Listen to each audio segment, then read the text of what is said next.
Welcome. Today on Backer Breaks It Down, we are going to take a look at using coordinates. So we're going to use coordinates to determine the distance between 2 points, the length, midpoint, and slope of a line segment. So let's actually derive the distance formula using the Pythagorean theorem. So on the map, the city blocks are 340 feet apart east-west and 480 feet apart north-south. Start at A and walk east, then turn north and walk to B. Label the point at which you turn C. I'm going to start at A, I'm walking east, and then I'm going to turn north. So I turned right here, and this is point C. So let's actually find the coordinates of point C. Point C is going to have the same x-coordinate as point B. So the x-coordinate is going to be 1,020. And it's going to have the same y-coordinate as point A. So negative 480. So I have a right triangle here. So I can use the Pythagorean theorem to figure out the distance from point A to point B. In order to use the Pythagorean theorem, I need to know how long is the side AC. Well, the side AC starts at negative 680 and ends at positive 1,020.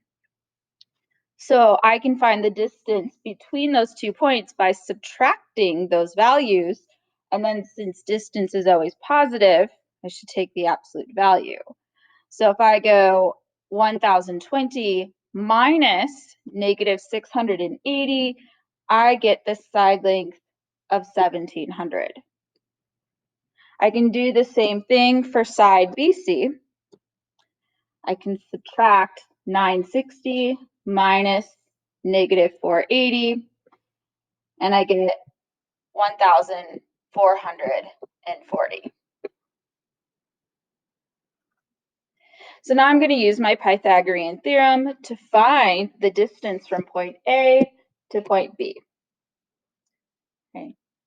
So Pythagorean theorem, I know that the hypotenuse squared, we usually call it side C, is equal to the leg squared plus the other leg squared. So this distance from point A to point B squared is going to be equal to the 1,700 squared plus the 1,440 squared.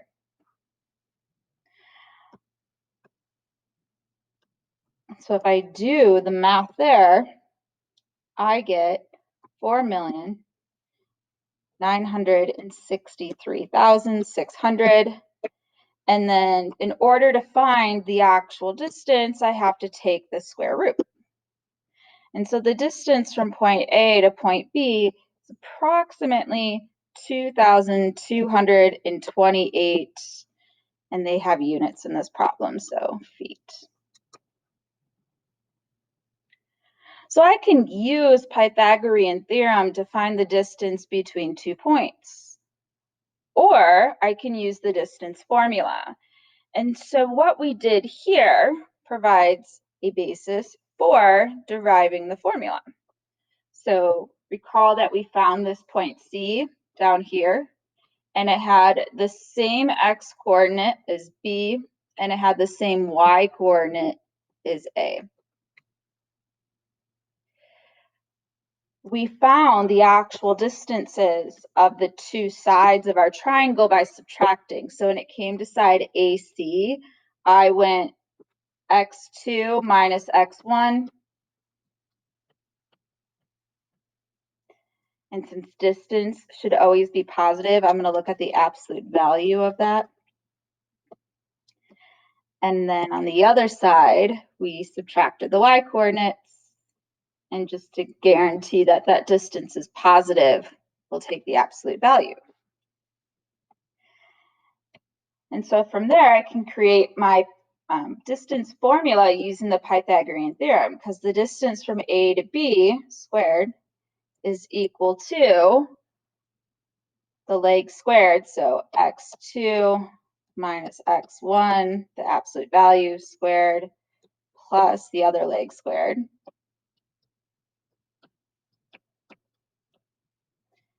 And then in order to get the actual distance, I simply take the square root. And so what we've done here is we have actually derived the distance formula.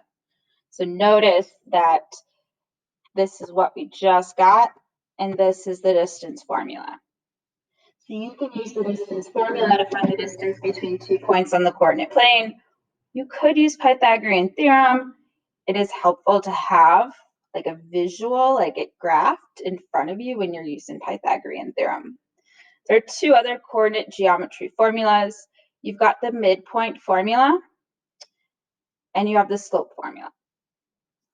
And so this example here just wants us to find these 3 things. And you're given the 2 points M and N. So I find it helpful to maybe label the 2 points. So I can say M is my x1, y1, and I could say N is my x2, y2.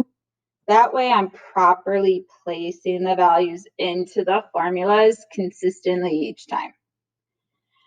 Now I already worked this out for you, so we'll just like take a look at some of my work here. In pink, I used the distance formula. And so you can see, let me get out my highlighter. So right here, I did substitute those 2 point values into this part of my distance formula. And then at the end, I ultimately took the square root of both sides. Now remember, be careful when you're squaring negative values. If you do this on a calculator, put that negative number in parentheses. Otherwise, you might get the calculator might not give you the answer that you want, which is the right answer. That's what you want. So put negative numbers in parentheses and then square them. Right. Over here in blue, I found the midpoint. So I'm adding the x's and dividing by 2. I got negative 16 over 2, which is negative 8. Add the y's, divide by 2, so I got 20 over 2, which is 10.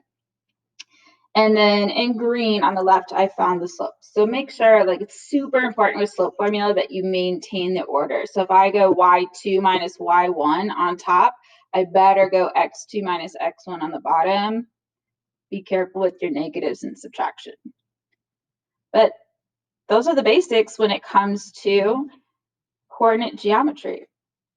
Later on, we're going to use these formulas to actually classify triangles and quadrilaterals in the coordinate plane. But that's next time on Backer Breaks It Down.